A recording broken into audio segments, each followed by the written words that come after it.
අපි කඩෙන් ගන්න අන්නාසි ගෙඩියක් ඒක අපේ අතට එන්න කොච්චරනම් දුරක් යනවද?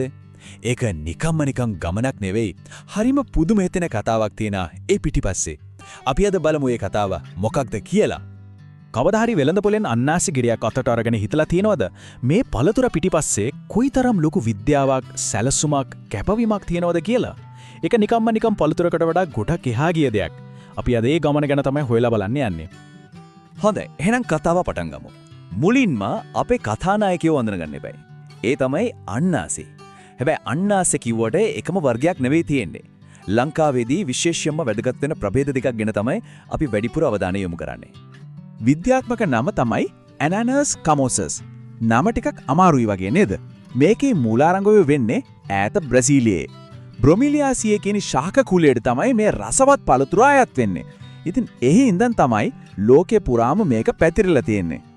හරි, දැන් බලමු ලංකාවේ ඉන්න ප්‍රධාන චරිත දෙක. එකක් තමයි මොරිෂස්. මේක තමයි අපි ගොඩක් වෙලාවට අමුවෙන් කන්න ගන්න වර්ගය. මොකද ඒකේ පැණි රස වැඩි. අනෙක් කෙනා තමයි Q. මේකේ පැණි රස ටිකක් අඩුයි, හැඩයත් සිලින්ඩරයක් වගේ. ඒ නිසාම මේක සැකසීමේ කර්මාන්තයට ඒකදී ටින් කරලා ජෑම් හදලා එහෙම පිටරට යවන්න තමයි වැඩිපුරම පාවිච්චි කරන්නේ. දැන් බලන්න අස්වැන්න දිහා. Q ප්‍රභේදයෙන් හෙක්ටයාරයකට මෙට්‍රික් ටොන් 25ක්. ඒක අති විශාල අස්වැන්නක්. හරි. දැන් නියම වර්ගය තෝරගත්තා. ඊළඟට මොකද කරන්න ඕන? ඒ පැලේට හරියටම ගැලපෙන ගයක් හදන්න ඕන. ඒ කියන්නේ අන්නාසි වගාවකට ඕන කරන හොඳම දේශගුණයයි පස්සේ සකස් කරන එක. බලමු ඒක කොහොමද වෙන්නේ කියලා. අන්නාසි කියන්නේ නිවර්තන පළතුරක් නේ. ඒ නිසා ඒකට උණුසුම ඕන. හොඳම උෂ්ණත්වය තමයි සෙල්සියස් අංශක 24ක් 32ක් අතර. ඒකම හොඳ වර්ෂාපතනයකුත් අවශ්‍යයි. හැබැයි වැදගත්ම දේ තමයි පස. වතුර බැඳෙන්නේ නැතුව හොඳට බැහැලා යන ටිකක් ආම්ලික ගතියක් තියෙන වැලිලෝම පසක් තමයි මේකට හොඳටම හරියන්නේ. නැත්නම් මුල් කුණු වෙන්න පුළුවන්. දැන් තමයි අපි එන්නේ මේ කතාවේ හරිම අපූර්ව ටික පුදුම හිතෙන කොටසකට. සාමාන්‍යයෙන් අපි හිතන්නේ පැල හැදෙන්නේ බීජ වලින් කියලානේ. හැබැයි අන්නාසි එහෙම නැහැ. අන්නාසි වගා කරන්නේ මව් ගහෙන් එන මොරෙයියන් කියන කොටස් වලින්. ඇත්තටම මේක තරුවක් බිජි වෙනවා වගේ වැඩක්. මේ මොරෙයියන් වලත් වර්ග 4ක් තියෙනවා. හැබැයි වාණිජ මට්ටමින් වගා කරන අය වැඩියෙන්ම පාවිච්චි කරන්නේ මුල් මොරෙයියන් සහ කක්ෂීය මොරෙයියන් කියන වර්ග දෙක. ඇයි ඒ? මොකද ඒ වයින් තමයි වේගවත්ම සහ හොඳම අස්වැන්න ගන්න පුළුවන් වෙන්නේ. ඒ කියන්නේ වියදම් කරපු මුදලට ඉක්මන් ප්‍රතිඵලයක් ලැබෙනවා. මෙන්න බලන්න ඒකේ වෙනස. මුල් මොරෙයියන් හරි කක්ෂීය මොරෙයියන් හරි පාවිච්චි කළොත් මාස 12ක් 14ක් වගේ කාලයකින් මල් හැදෙනවා. ඒ කියන්නේ අවුරුද්දකින් විතර ගෙඩියනවා. හැබැයි අපි අන්නාසි ගෙඩිය කාලා උඩ තියෙන කොළ ටික, ඒ කියන්නේ කිරුල හිටවුවොත් මල් එන්නම මාස 20ක් ඒ කියන්නේ අවුරුදු එකමාරකටත් වඩා යනවා. ඉතින් ව්‍යාපාරයක් විදියට කරනකොට කාලය කියන්නේ සල්ලි. ඒ නිසා මේ තීරණය හරිම තීරණාත්මකයි. ඉතින් මේ තෝරගත්ත මොරෙයියන් කෙලින්ම ගිහින් පොළවේ හිටවන්නේ නැහැ. ඊට කලින් පොඩි ප්‍රතිකාර ටිකක් කරනවා. මේක හරියට පොඩි පැලයට එන්නතක් දෙන වගේ වැඩක්. මුලින්ම පහළ කොළ ටිකක් අයින් කරලා කෘමිනාශක ද්‍රාවණයක ගිල්වනවා පලිබෝධකයන්ගෙන් ආරක්ෂා වෙන්න. ඊට පස්සේ දවසකින් විතර දිලීරනාශකයක ගිල්වනවා කුණු වීම නවත්තන්න. අන්තිමට දවස් 2-3ක් සෙවණේ උඩ යටිකුරු කරලා තියලා හොඳට වේලනවා. එතකොට තමයි පැලේට නිරෝගී ශක්තිමත් ආරම්භයක් ලැබෙන්නේ. හොඳයි.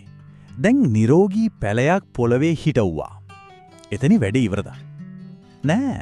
එතනින් තමයි අත්‍තරම වැඩේ පටන් ගන්නෙ. ඊළඟ අවුරුද්ද පුරාම මේ පැලය හොඳට බලාගන්න පෝෂණය කරන්න ඕන. අපි දැන් කතා කරන්නේ අන්නාසි පැලයක වැඩෙන කාලය ගැන. වාණිජ වගාවකදී ඉඩෙන් උපරිම ප්‍රයෝජන ගන්න එක හරිම වැදගත්. ඒකට ප්‍රධාන ක්‍රම දෙකක් පාවිච්චි කරනවා. එකක් තමයි ද්විත්ව පේලි ක්‍රමය. මේකෙදි පැල ගොඩක් ළඟින් හිටවනවා. හෙක්ටයාරයකට පැල 37500ක් විතර. ඉලක්කය තමයි පුරුවන් තරම් වැඩි අස්වැන්නක් ගන්න එක. අනික තනි පේලි ක්‍රමය.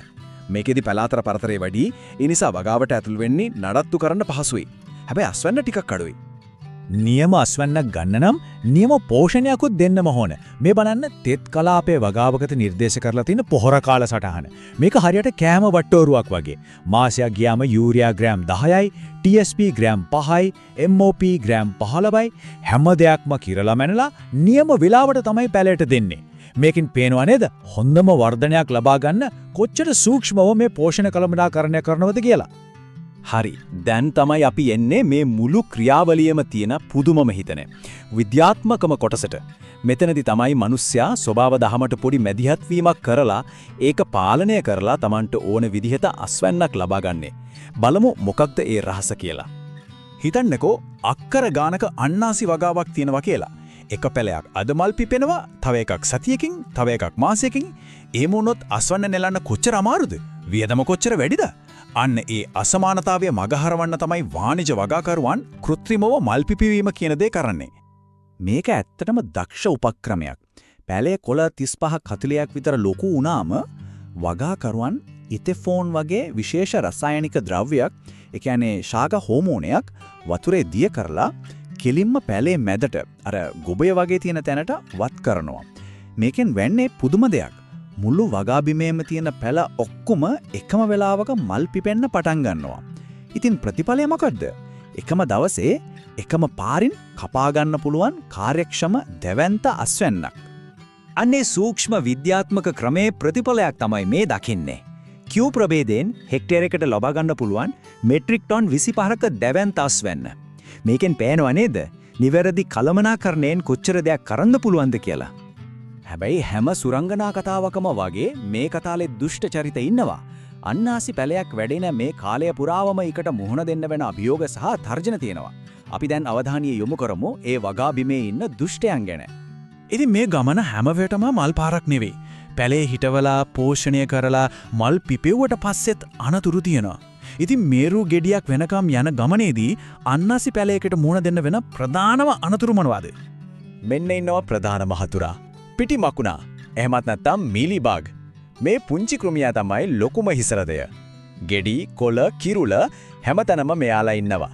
හැබැයි හානිය කරන්නේ මෙයාලා විතරක් නෙවෙයි. ඊටත් වඩා භයානක දෙයක් කරනවා. ඒ තමයි අන්නාසි මැලවීමේ රෝගේ පතුරවන එක. හරියට ලෙඩක් බෝ කරන වාහකයෙක් වගේ. ගොඩක් වෙලාවට කුහුඹුවෝ තමයි මේ පිටි මකුණන්ව වගාව පුරාම අරගෙන යන්න උදව් කරන්නේ. මේ අන්නාසි මැලවීමේ රෝගය කියන්නේ වෛරසයක්. පිටි මකුණා තමයි මේක පතුරවන්නේ. මේ ලෙඩේ හැදුනම පැලේ කොළ රතු පාට වෙලා පණ නැතුව මැලවිලා යනවා. අන්තිමේදී වෙන්නේ ගෙඩි හැදෙන්නේ පොඩියට, නැත්නම් පැලේ වර්ධනය සම්පූර්ණයෙන්ම වගේ නැවතිලා යනවා. ඉතින් පිටි මකුණා කියන්නේ ඍජුවෙන්ම වක්‍රවත් හානි කරන භයානක සතුරෙක්. ඉතින් මේ මුළු කතාවම අහගෙන ආවට පස්සේ අපි අන්තිමට මේ ප්‍රශ්නේ ගැන හිතලා බලමු. අපේ අතට එන ඒ රසම රස නියම අන්නාසි ගෙඩියක් කියන්නේ නිකම් සෝබාදහමේ නිර්මාණයක් විතරද? නැත්නම් මේක සෝබාදහම, මිනිස්යාගේ දැනුම, කැපවීම සහ විද්‍යාව කියන ඔක්කොම එකතු වෙලා ලැබුණු විශිෂ්ට ජයග්‍රහණයක්ද? ඊළඟවතාවේ අන්නාසි කෑල්ලක් රස බලනකොට ඒ පිටිපස්සේ තියෙන මේ ඇදහිය නොහැකි ගමන ගැනත් පොඩ්ඩක් හිතන්න.